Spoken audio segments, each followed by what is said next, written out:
வசன அமைப்புகளை நீங்க எடுத்து பாத்தீங்கன்னு சொன்னா இதை செஞ்சா உங்களுக்கு கூலி இல்லைன்னா நீங்களும் காவிரி மாதிரி தான் அல்லாஹ் தஆலா குர்ஆன் வசன அமைப்புகள் இருக்கும். உதாரணமா வட்டி அல்லாஹ் தஆலா சொல்ற என்னது நீங்க வந்து வட்டி இந்த மாதிரி நடந்துருங்க அப்படி இல்லையா ஃபஅதனு பி ஹர்பின் மினல்லாஹி வ ரசூலி நீங்க அப்படி முதல்ல அந்த எடுத்த வட்டியை விட்டு கொடுக்க உங்களுக்கு விருப்பம் இல்லையா நீங்க என்ன செய்யுங்க அல்லாஹ்வுக்கு ரசூலுக்கும் எதிராக போர் பிரகடனம் படுத்துங்க. ஆனா முஸ்லிம்கள் நீங்க நிறைய பேர் இருக்கிறாங்க என்னது வட்டி விடவும் விருப்பம் இல்லை ஆனா அல்லாஹ் ரசூலையும் விருப்பமும் தான் வட்டி விடவும் விருப்பம் இல்லை ஆனா அல்லாஹ் ரசூலுக்கு எதிராக போர் பிரகடனம் செய்யற மனநிலையும் இல்லை.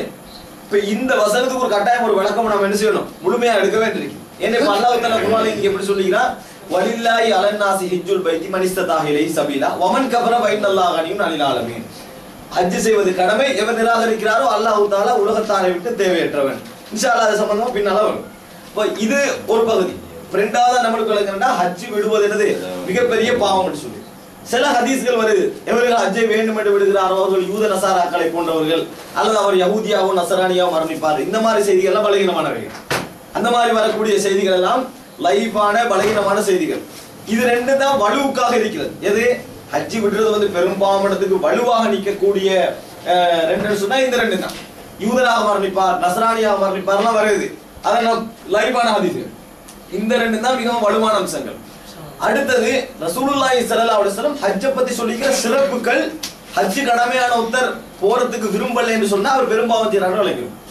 ஹஜ் கடமையா ரசூல் ஸல்லல்லாஹு அலைஹி வஸல்லம் சொல்லிக்கிற சிறப்புகளையும் ரசூல் ஸல்லல்லாஹு அலைஹி சொல்லிக்கிற ஃபதாயிலை நீங்க எடுத்து பாத்தீங்கன்னு சொன்னா யார் இவ்வளவு சிறப்புள்ள இந்த ஹஜ்ஜை விடுகிறாரோ கடமையான பின்னாலே விடுகிறாரோ அவர் வந்து என்ன பெரும்பாவம் தான் செய்யறான்னு விளைக்கலாம். அவர் வந்து பெரும்பாவம் தான் செய்யறாங்க. அது என்னது ரசூலுல்லாஹி ஸல்லல்லாஹு அலைஹி வஸல்லம் சொன்னாங்களோ ரசூல் ஸல்லல்லாஹு சொன்ன பட்டியல்ல அது ஹஜ்ஜுல் மப்ரூர் நன்மையான ஹஜ் ஏற்றுக்கொள்ளப்பட்ட ஹஜ் இருக்குதானே அதுக்கு சொர்க்கத்தை தவிர வேற கூலி இல்லை. லைஸ் லஹு ஜஸாஉன் இல்லல் ஜன்னah. நல்லா ஏற்றுக்கொள்ளப்பட்ட உண்டுக்கு அல்லாஹ் தஆலா ஒரு கூலி கொடுக்கிறதா இருந்தா இந்த உலகத்துல கொஞ்சம் பணத்தை கூட்டி கொடுத்துறது இந்த உலகத்துல அந்தஸ்தை கூட்டி அதெல்லாம் போதாது. சொர்க்கத்தை தவிர அதுக்கு வேற கூலி இல்லை என்று ரசூலுல்லாஹி ஸல்லல்லாஹு அலைஹி வஸல்லம் சொல்றாங்க. இன்னொரு அதே சொல்றாங்க எப்படி மன் ஹஜ்ஜ வலம் யர்ஃபுஸ் வலம் யஃப்சுக் ரஜஅ கயௌமி வலதத்துஹு உம்முஹு. ஒரு ஹஜ் செய்யறாரு அந்த தவறான என்னது அதாவது அந்த இடத்துல தவறான முறையில பேசவும் இல்லை மோசமான வேலைகள்ல ஈடுபடவும் இல்லை.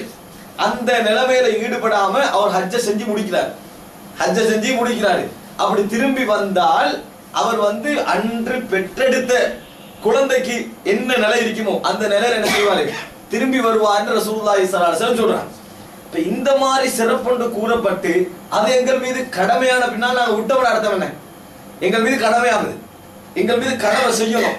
நம்ம செஞ்சுட்டு வந்தா எனக்கு என்னது டோட்டலி எல்லா பாவம் அழிஞ்சிரும் என்ற எண்ணமும் இருந்து எனக்கு அது வரலன்னு அர்த்தம் என்ன எனக்கு அந்த எண்ணம் வரலைன்னா நான் வந்து அந்த பாவம் மன்னிப்பை விரும்பல என்பது அர்த்தம். இதை உதாரணமா விளங்கிக் கொள்றதுக்கு முஸ்லீம்ல வரக்கூடிய ஒரு செய்தி. ரசூல் ஸல்லல்லாஹு அலைஹி வஸல்லம் ஒரு சஹாபி வரார். வந்த நேரத்துல ரசூல் ஸல்லல்லாஹு அலைஹி வஸல்லம் அந்த கிராமப்புறவாசியோட பேசுறாங்க. உங்களுக்கு வாழ்க்கையில உம்மு மில்தம் என்று ஏற்பட்டிருக்கான்னு சொல்லி.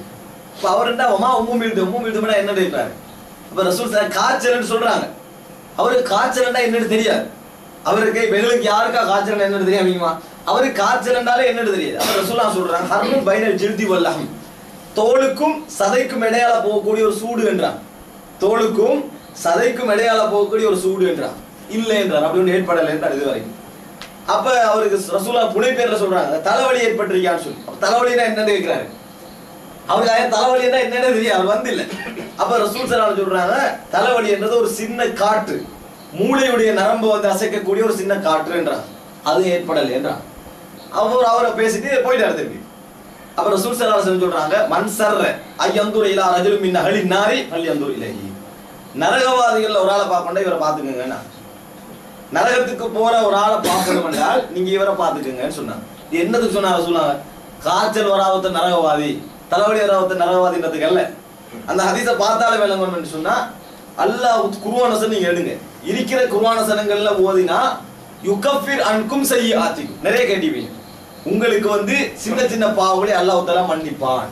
இதுக்கு ரசூலுல்லாஹ் வழக்கு சொல்றாங்க எப்படி மாமின் முஸ்லிமின் யுசீபுஹு நஸபுன் வலா வஸபுன் வலா ஹம்முன் வலா கம்முன் ஹத்தா ஷௌகா யுஷாகுஹா இல்லா கஃபரல்லாஹு பிஹா கதாயா.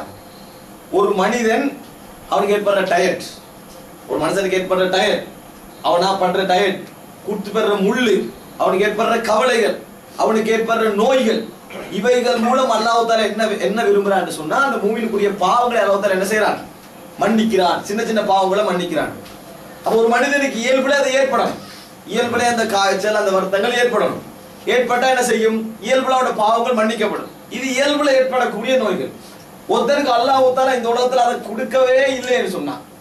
இந்த உலகத்துல அல்லாஹ் தஆலா கொடுக்கவே இல்லைன்னா அர்த்தம் என்னன்னா அவருடைய பாவத்தை அல்லாஹ் தஆலா மன்னிக்க விரும்பவில்லைன்னு அர்த்தம். அதான் சுருக்கமாக அல்லாஹ் தஆலா அப்படிப்பட்ட அந்த ஒரு ஆளோட பாவத்தை மன்னிக்க விரும்பவில்லை. அந்த கிராமப்புறவாசிக்கு அதுக்கான என்ன காரணங்கள், அவர் எப்படிப்பட்ட பாவியா இருந்தாரு, அவர் உள்ளத்துல குஃபர் இருந்துச்சா நயவந்தம் இருந்துச்சா அல்லாஹ் தஆலா அறிஞ்சவர். அது பின்னணி, அது பின்னணி. அது ரசூல் ஸல்லல்லாஹு அலைஹி வஸல்லம் சொல்றாங்க, நரகவாதிகள் ஒரு ஆளை பார்க்கணும் இவரை பார்த்துக்கணும்னா காரணம் காய்ச்சல் வராம ஒரு நரகத்துக்கு போராடுதல்ல, அல்லாஹ் இவருக்கு எந்த நோயும் கொடுக்கலன்னா இவட பாவத்தை மன்னிக்க அல்லாஹ் விரும்பல. ஒருத்தன பாவத்தை எல்லாம் மன்னிக்க விரும்பலைன்னா அவர் உள்ளத்துல உள்ள நயவஞ்சகம் அல்லது குஃபர் அல்லது வாழ்க்கையில பெண்ணாமரிய பாவங்கள் அல்லாஹ் தஆலா மன்னிக்க விரும்பாத அமைப்புல அவட லைஃப் இருக்கணும். அவன்கிட்ட ஒரு வம்புத்தனம் ஒரு மன இது இருக்கு. அதான் ரசூல் சொல்றாங்க, அதெல்லாம் வெளிப்படையாக இல்லை. ஆனா ஒருத்தருக்கு நோயே வரலைன்னு தான் அதான் அர்த்தம் பண்ணாங்க ரசூலா. நோயே வரலைன்னு சொன்னா அவருடைய பாவத்தை அல்லாஹ் தஆலா மன்னிக்க விரும்பவில்லை. அப்ப இங்க என்ன விளங்குன்னா பாவத்தை மன்னிக்க விரும்புகின்ற ஆசையுமே அந்த மனசுல இருக்கும். இந்த பாவத்தை மன்னிக்க விரும்ப வேண்டும் என்ற ஆசை எங்கிட்ட இருக்கணும். அப்ப ஹஜ்ஜிக்கு போனா எங்களோட எல்லா பாவம் மன்னிக்கப்படும் என்று தெரிஞ்சிருந்தா, எங்க எல்லா பாவம் மன்னிக்கப்படும் என்று தெரிஞ்சு நாங்க என்ன செய்யணும்? போவோம். அப்படி இருந்து நம்ம விடுறோம். அர்த்தம் என்ன? ஒரு மனிதன் வந்து நோய் வருது, நோய் வார நிமிஷத்துல ரெண்டு மனதில் ஒரு மனுஷன் இருக்கிறது. மனிதன் அடிப்படையில் அந்த நோய் போகணும் எண்ணம் இருக்கும். அப்படித்தானே? மனிதன் இந்த நோய் போகணும், நோய் குணமாக்கணும், அல்லாஹ் என் நோய் குணமாக்கி நல்ல இடத்துக்கு கொண்டு வரணும். அதே நேரத்தில் அந்த நோயில அந்த மூமின் பொறுமையாகவும் இருப்பான். காரணம் என்ன? ரசூல் ஸல்லல்லாஹு அலைஹி வஸல்லம் சொன்னாங்கன்னா, ஒரு ஆளுக்கு ஒரு நோய் வருது. சார் நோய் என்ற ஒரு தலைப்புறக்குள்ள எடுக்கணும். நம்ம நோய் வருது, நோய் வார சந்தர்ப்பத்துல அவர் வந்து நோயில விழுந்துட்டார். விழுந்தா அல்லாஹ் தஆலா அவருக்கு நோய்க்கு முந்தி அவர் எப்படி தொழுது கொண்டிருந்தாரோ, நோய்க்கு முந்தி என்ன அமல் செஞ்சுட்டு இருந்தாரோ, நோய்க்கு முந்தி என்ன தர்மம் செஞ்சுட்டு இருந்தாரோ அப்படியே அந்த அடியானுக்கு எழுதுமாறு அல்லாஹ் தஆலா சொல்லுவான். தொழுகிற மாதிரி, நோன்பு பிடிக்கிற மாதிரி அவன் என்னென்ன செஞ்சுட்டு இருந்தானோ அப்படியே கூட இல்லை குறைச்சல் இல்லை. அதுக்கு முந்தி என்ன செஞ்சுட்டு இருந்தானோ அதையே அல்லாஹ் தஆலா என்ன செய்வான்? எழுத சொல்லுவான். அப்ப அந்த நோயோடு இருந்த காலத்திலே அவர் தொழுதா தான் எழுதப்பட்டிருக்கும். இந்த நோயோடு இப்போ 6 மாசம் இருந்தான்னு வைங்களேன், இந்த 6 மாசத்துக்கு முந்தி அவன் அமல்ல என்ன பொசிஷனோ அதை அல்லாஹ் தஆலா என்ன செய்யறான்? எழுதுமாறு சொல்றான். எந்த அளவுக்கு அப்படி எழுதுவான்டா, அவனை பொறுத்து கொண்டால் அந்த நோயிலிருந்து வரக்கொள்ள ரஜா கயோமி வலதத்துக்கு எப்படி அந்த தாய் பெற்றெடுத்த நாள் எப்படி இருப்பாரோ அது போல பாவங்கள் மன்னிக்கப்பட்ட நிலையில திரும்புவார். நான் சொல்றேன் நோய்க்குன்னு சொன்னா. இப்ப இந்த ரெண்டு நிலையில ஒரு மூமிட்ட மனசு இருக்கும். எப்படி இருக்கணும்? நோய் உலக அடிப்படையில் நம்ம நோயிலிருந்து குணமாகணும் என்ற மனநிலை இருக்கணும். என்ற பாவம் என்ன செய்யணும்? ஈமான் இல்லாத மனநிலை எப்படி இருக்கும்? பாவம் எப்படி போனாலும் பரவாயில்ல, முதல்ல நோய் குணமாகணும் என்ன செய்யக்கூடாது? பாவம் வேற மாதிரி தௌபா செஞ்சுக்கொள்வோம். இதெல்லாம் முதல்ல இந்த வேதனை நம்ம என்ன செய்யணும் நீங்களும் என்ற எண்ணம் இருக்குதானே? இது ஈமான் உள்ளவனுக்கு வர எண்ணம் அல்ல. எப்படி வரணும்? வேதனை விட்டு நீங்களும் எண்ணமும் இருக்கணும். இப்ப ரசூலுல்லாஹ் ஒரு பெண் வாரா, யா ரசூலுல்லாஹ் இன்னி உஸ்ரா, எனக்கு வந்து இது வருது, இந்த ஃபிட் வருது, வந்து விழுந்துடுறேன், என் ஆடைகள்லாம் விலகிடுது, பதுவுல்லாக ஐஎஸ்பியனி என்னை குணமாக்குமா அடுத்து துஆ கேளுங்க. ரசூலுல்லாஹ் என்ன சொல்றாங்க தெரியுமா?